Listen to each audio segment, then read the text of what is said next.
Welcome to the sixth lecture on collective intelligence, and in this lecture we're going to look at some examples of how you recognize intelligence and what actually differs collectively intelligent groups versus the opposite.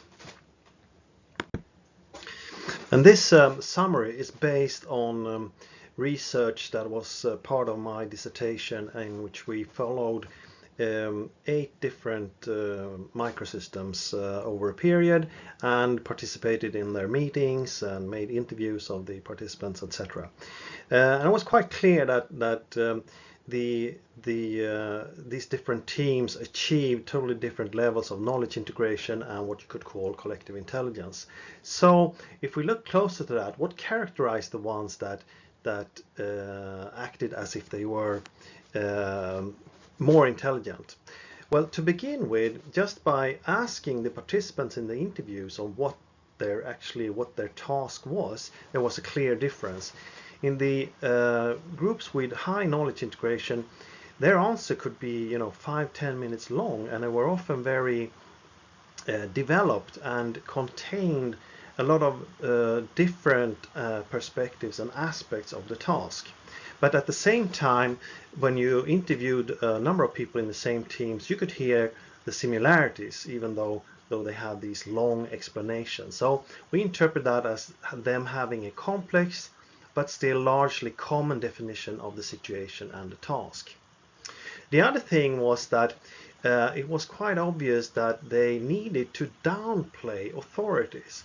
In one of the groups, for example, the project manager, or the person who was leading that team, he actually had 4 other persons within the team that was formally above him in the hierarchy of his own organization. But in this group, they were like just team members. And since the whole purpose of the teams were to integrate different parts of the organization in order to work on solutions that needed sort of cooperation, just the mere fact that they had different authorities in different questions would have been an issue if they did not downplay authorities. Because every time they needed to make a decision, a more complex decision, they would have had to clarify who's actually sort of in charge, or who has the most to say in this question. But instead of doing that and having to spend a lot of time on discussions like that, they sort of downplayed their authority, and they even stated that within this team everyone has to speak for him or herself as one voice. At the same time, it was clear that they saw they had joint responsibility, and the most obvious way you could see that was the fact that they were arguing in terms of other person's responsibility within the group. They could say things like, for example, I know that since you are responsible for sales, I suppose this is important to you, and since you are responsible for the technical solution here, I know you have to consider these things, but at the same time I have these issues, etc., etc. So that's an expression of joint responsibility when you are careful to consider other people's sort of situation within the situation. They also had not what you could say clear roles that is often suggested. Instead, they often had overlapping roles, meaning that more than one person felt responsible for things that came up within a certain area. Which is also, if you think about this logically, quite important if you're doing something complex and want to avoid things to end up in between people and in between roles. You're going to need a certain overlap in roles. You could also, while following their discussions, see that they had very complex conversations. They were switching subject and sort of what I would today explain as jumping in between different problem settings. Since I could show you earlier that a simple thing as missing a can opener in reality is rather a situation with rather different perspectives, possible perspectives. You can realize how complicated a real task within a modern organization can be. And that means that if you're going to work intelligently on something, you're going to have to consider a lot of many different things at the same time, which you can sort of recognize in these conversations. But an important thing in order to create momentum and create ability to act is also where people, persons individually take initiatives and take responsibility. It was clear from the transcription of these interviews that the word responsibility was used more often in the highly developed teams than in the teams with lower knowledge integration level. And especially if you looked at when situations where people clearly in front of each other stated that I'm responsible for this, or I will take this, I will solve this to the next time. Whereas in the teams with the lower knowledge integration levels, they avoided the term responsibility, and especially when assigning responsibility to specific individuals or personally take responsibility for things. They also had a strong identification with the task, which actually enabled them to take on different roles. The same team could argue that as a project here, we are responsible for our company to ensure that this is efficient and it's profitable, etc., and that we sell services to our client. This was a consulting organization.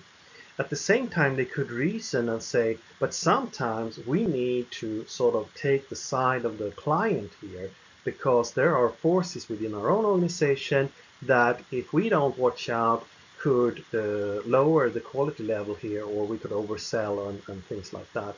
So by having a strong identity in the task, it was enabling them to switch between different sort of perspective or roles in the same situation. And maybe one of the most important factors in these teams were the fact that they acknowledged that it is difficult to be part of this team. They were talking about them working at a rather advanced level, which meant that every time they took on newcomers into the team, it was a challenge for these newcomers to sort of catch up and be able to follow and discuss at the same level as the others, which they saw as a problem, but not that they necessarily had a clear solution on this, but the mere fact that they acknowledged that this is not a simple thing, of course, made them stronger in relation to the problem. So these were some of the things that characterized these teams that we would call more collectively intelligent, or as it's defined in the dissertation, they are acting on a higher level of knowledge integration. Now, if we summarize this, you can see that what a developed group does is that they manage to create what we call a developed representation of reality. The whole complexity of reality is impossible to grasp and to catch all aspects of for any individual or any group. But as you can understand, then the team that is able to catch as much as possible of reality and the situation will also mean that it enables them to find more and more advanced solutions to whatever they're supposed to do. So this picture, or this representation of things, is essential in collective intelligence. And what you could say more about this is that, so what is a representation? Well, of course, it's not a real picture, and it's not a PowerPoint presentation or anything like that, but it's the sum of the talking within the team. It's all the discussions, and it's all the different aspects that are discussed at some point that sort of creates this representation, which means that every individual have an essential role to play here. It's not just what you talk about, but it's also how you talk about it. If you acknowledge the fact that you have trade-offs, difficult things to consider, and so on, it will create a certain level of uh, uh, respect for the situation that also means that it will become easier to listen to other people and their perspectives than if you sort of have this black and white picture of a situation and only focus and argues for those things in just this sort of way of looking at things. Okay, so this brings us over to what then characterizes a less intelligent microsystem. And again, I'm referring to the study that was part of my dissertation. Well, it was clear that which happened in these teams, that you can understand from my example with the can of sausages, that you can actually sit and discuss something and have different problem settings, different perspectives from which you're looking at the problem. Now, this is often what characterizes these less intelligent microsystems. They have different understandings of the situation, and it will result in them having problems understanding the reasoning of others. And since people need to explain to themselves why they don't understand other people's reasoning, what we tend to do is to personalize this, which means that I will either, if I don't have a problem with this individual, in a simple way, I can just explain it to myself that, okay, this person doesn't get it. So in the same second that I do that, I don't really have to listen, right? Because, well, he or she is from the IT department, and everybody knows that they always look at things in this logical and structured way, which is not relevant in this situation. Hence, I don't have to listen to the person, or something else, right? So these different understandings also means, of course, that you can blame others from your perspective. You can see how others do errors or faults and are to blame for problems that happens, which also means that at the end, when things need to change the way you see it, it's this other person who needs to understand the right perspective and hence do things otherwise in another way, because otherwise things won't become better. So you have these subgroups with obvious differences in the way they describe the same situation, and this can go on for years. I had one example of a team who also within a consulting company where they had totally different views on what the issue was around newcomers or new employees. The new employees were saying that they lacked training, structures, and different things that would support them in the process of becoming experienced and profitable consultants.